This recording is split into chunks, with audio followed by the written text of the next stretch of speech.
Objective कोई भी chapter का हो, काफ़ी रिसर्च करने के बाद, एनालिसिस करने के बाद बनाता हूं, क्योंकि कौन से क्वेश्चंस किस वर्ष में आया है वो सारी चीज़ें इसमें इंक्लूडेड हैं। तो अच्छे से करना, ऑब्जेक्टिव मचा दोगे।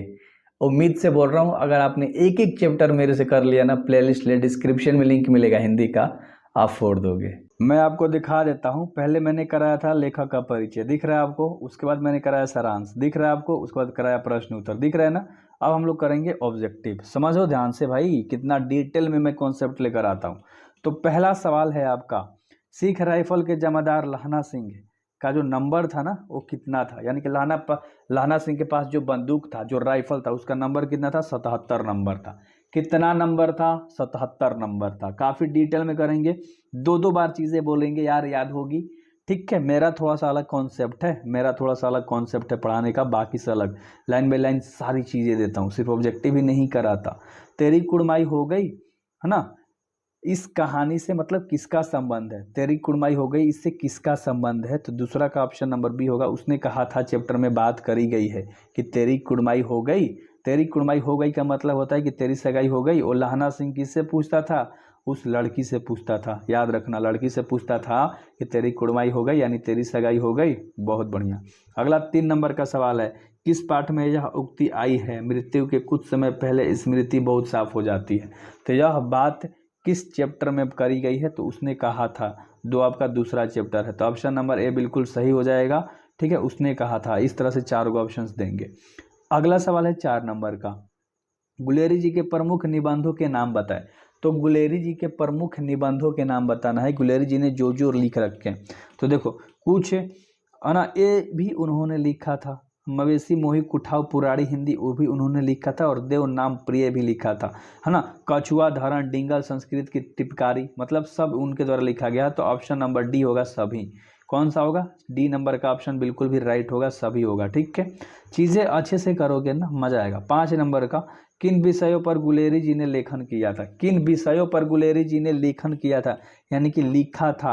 प्राचार्य विद्या इतिहास पर भी, पुरातत्व भाषा विज्ञान पर भी, और सामायिक विषय, यानी कि इन सभी पे। डी नंबर का ऑप्शन बिल्कुल सही होगा। डी नंबर का ऑप्शन बिल्कुल भी आपका राइट होगा। ठीक है, आगे बढ़ते हैं। और अगला है 6 नंबर का सवाल, गुलेरी जी ने किन पत्रिकों का संपादन किया है? तो ये तुम्हारे पास ऑप्शन है, बी नंबर का ऑप्शन है। कौन सा? बी नंबर का यहाँ आ गया है। ठीक है, चलो ठीक है। अब बताओ 4 गो, समालोचन, काशी नगरी, प्रचारणी पत्रिका, या धर्मयुग, या साप्ताहिक हिंदुस्तान, या वागर्ध। तो गुलेरी जी ने इन सभी में से किस चीज़ को लिखा है, संपादन किया है? 4 गो ऑप्शन है तुम्हारे पास। चलो मैं ही आपको बताता हूँ। गुलेरी जी ने लिखा था समालोचन, काशी नागरी, प्रचारणी पत्रिका, नगरी। ठीक है, काशी नगरी, इतना भी याद रखोगे तो चीज़ें ठोक दोगे एग्जाम में जाके, राइट। अगला है, उसने कहा था, किस प्रकार की कहानी है? उसने कहा था किस प्रकार की कहानी है? चलो ऑप्शन दिखाता हूँ। चलो बताओ, कर्म प्रधान, भाव प्रधान, चरित्र प्रधान, या प्रधान। तो किस तरह की है मेरे भाई? ए है चरित्र प्रधान। सी नंबर का ऑप्शन बिल्कुल भी आपका राइट हो जाएगा, चरित्र प्रधान कहानी है। बहुत अच्छे से करेंगे, याद करते हुए चलेंगे। उसने कहा था, कहानी की क्या विशेषता है? तो उसने कहा था, कहानी की विशेषता देखो, दिव्य प्रेम कहानी भी है, युद्ध के बारे में भी बताया गया है, और प्रेम और बलिदान के बारे में भी बात करी गई है। तो सभी, यानी कि ऑप्शन नंबर डी तुम्हारा बिल्कुल भी राइट हो जाएगा।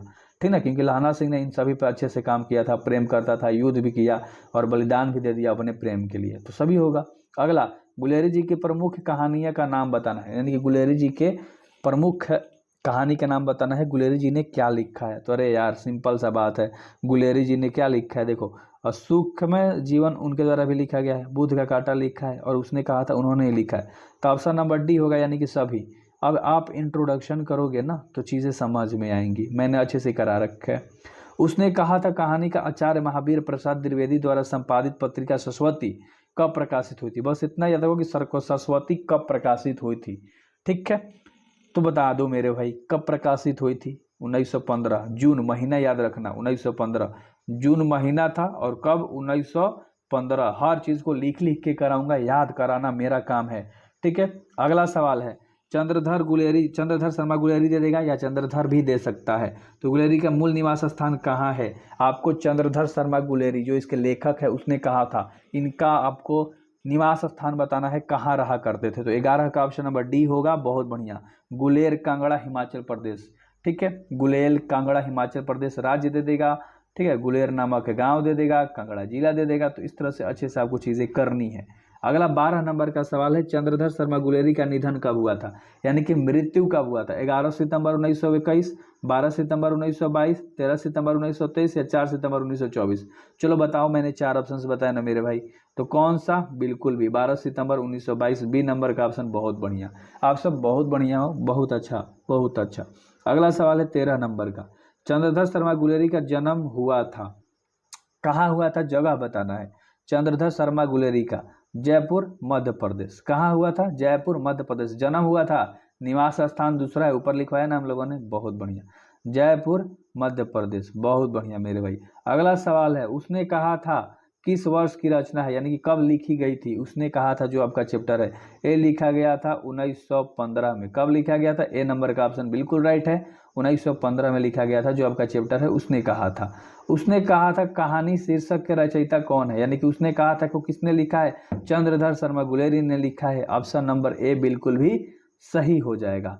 अगला सवाल है 16 नंबर का, उसने कहा था पाठ में किस महीने का नाम आया है। ओहो क्या बात है यार, इस चैप्टर में बात करी गई है आषाढ़ महीने की, बी नंबर का ऑप्शन सही है, आषाढ़ महीने की बात करी गई है। अगला सवाल है, गनीम शब्द का अर्थ बताना है। गनीम, ये जो आपका गनीम शब्द होता है, गनीम, तो गनीम शब्द का अर्थ बताना है, ये मोस्ट इंपोर्टेंट क्वेश्चन बनता है। तो इसका मतलब होता है दुश्मन, सी नंबर का ऑप्शन बिल्कुल राइट हो जाएगा। ठीक है, क्या होता है, दुश्मन। एंड अगला सवाल है 18 नंबर का, परसों रिलीफ आ जाएगी, यानी कि परसों रिलीफ आ जाएगी और फिर 7 दिन की छुट्टी, वाक्य की प्रकृति आपको बताना है कि ये कौन सा वाक्य है। जो आपको लाइन दिख रहा है कि परसों रिलीफ आ जाएगी और 7 दिन की छुट्टी, या वाक्य की प्रकृति बताना है। तो इंपॉर्टेंट क्वेश्चन है, ये संयुक्त वाक्य है, ए नंबर का ऑप्शन बिल्कुल सही है, संयुक्त वाक्य है, रिपीटेड क्वेश्चन है। ठीक है, अगला नमक शब्द का विशेषण बताना है, ये तो सबको पता होगा। नमक का विशेषण सबको पता होगा कि नमकीन होता है, नमक का नमकीन होता है, ये तो घर में भी इस्तेमाल करा जाता है। सूबेदारनी ने लहना सिंह को क्या कार्य दिया था, पति और बेटे की रक्षा करने के लिए। सूबेदारनी कौन थी? लहना की प्रेमिका थी, बचपन की, जिससे लहना प्यार करता था, दूसरे से शादी हो गई थी। तो उस बोलती है लहना से कि मेरे पति और बेटे की प्राणों की रक्षा कर देना लहना सिंह। अगला, लहना सिंह ने मृत्यु को गले क्यों लगाया था, बता दो। सूबेदारनी के बात रखने के लिए, बताओ, ये हजारा की सूबेदारनी की बात को रखने के लिए, उसके पति और बेटे को बचाने के लिए बेचारा अपने प्राणों की बलिदान दे दिया था। एंड अगला सवाल है 22 नंबर का, खाई में कितने जर्मनी ने हमला किया था।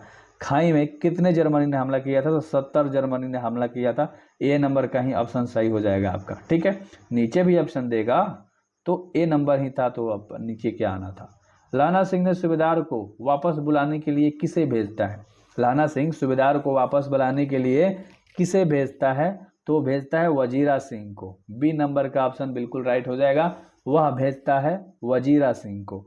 एंड अगला सवाल है 24 नंबर का, लहना सिंह लपटन साहब के साथ किस जिले में शिकार करने गया था। सॉरी, किस जिले में, थोड़ा सा आवाज में, तो जगाधरी जिला था, वहां पर शिकार करने के लिए गया था। एंड अगला सवाल है 25 नंबर का, लपटन साहब सूबेदार को कितने आदमी यानी खंडक में छोड़ने के लिए जाते हैं, यानी कि कहता है छोड़ने के लिए, लपटन साहब सूबेदार को छोड़ने के लिए कितने आदमी खंडक में जाते हैं। तो ये बेसिकली 25 नंबर का सवाल है और टोटल 10 लोग जाते हैं। ये बड़ा का नंबरवा देख लो, अंडवा वाला, एगो वाला, 10 गो। ठीक है, बेन 10। अगला, लहना सिंह अपना कंबल किसे उड़ाता है, ये तो बहुत आसान सवाल है। ठीक है, वजीरा को तो नहीं उड़ाता है, वजीरा को नहीं उड़ाता है, वो उड़ाता है बोधा सिंह को। किसको उड़ाता है? बोधा सिंह को, डी नंबर का ऑप्शन बिल्कुल राइट हो जाएगा। एंड अगला सवाल है 27 नंबर का, बचपन में नहला सिंह लड़की से बार बार क्या प्रश्न पूछता था, तो तेरी कुड़माई हो गई। तेरी कुड़माई हो गई का मतलब क्या है, तेरी सगाई हो गई, बी नंबर का ऑप्शन बिल्कुल भी राइट हो जाएगा। एंड अगला सवाल है 28 नंबर का, लहना और लड़की कहाँ मिले थे, तो ये आसान सवाल है, ये आया है बहुत बार, तो ये दुकान पर मिलते थे, दुकान पर। ठीक है, कहाँ पर, दुकान पर मिले थे। ठीक है, एंड अगला 29 नंबर का सवाल है कि निम्नलिखित में से कौन सा कहानी गुलेरी जी की नहीं है। गुलेरी जी की नहीं बोल रहा है, देखो सुखमय जीवन लिखा था, बुध का कांटा, और उसने कहा था ये सब गुलेरी जी के है, तो पूरब की रात उनकी नहीं है, तो डी नंबर का ऑप्शन सही हो जाएगा। नहीं पूछ रहा है ना, तो डी नंबर का। एंड अगला सवाल है 30 नंबर का, चंद्रधर शर्मा गुलेरी का जन्म किस दिन के हुआ था। लो डेट आपको बताना है। 30 का ऑप्शन नंबर यही हो जाएगा 7 जुलाई 1883। ए नंबर का ऑप्शन सही है। इसी के साथ आपका पूरा वीडियोज हो गया खत्म एंड सभी चीज़ें हो गई यार, ठीक है। और एक और चीज़ बताना था आपको, इंपॉर्टेंट चीज़, इस नंबर पे कॉन्टैक्ट, ठीक है, और 83 17 73 96 73, यहाँ पर पूरा चैप्टर का एक में PDF मिल जाएगा आपको। व्हाट्सएप कर सकते हो, लेना हो तो, मतलब आप व्हाट्सएप करोगे मैं आपको दूंगा, ठीक है।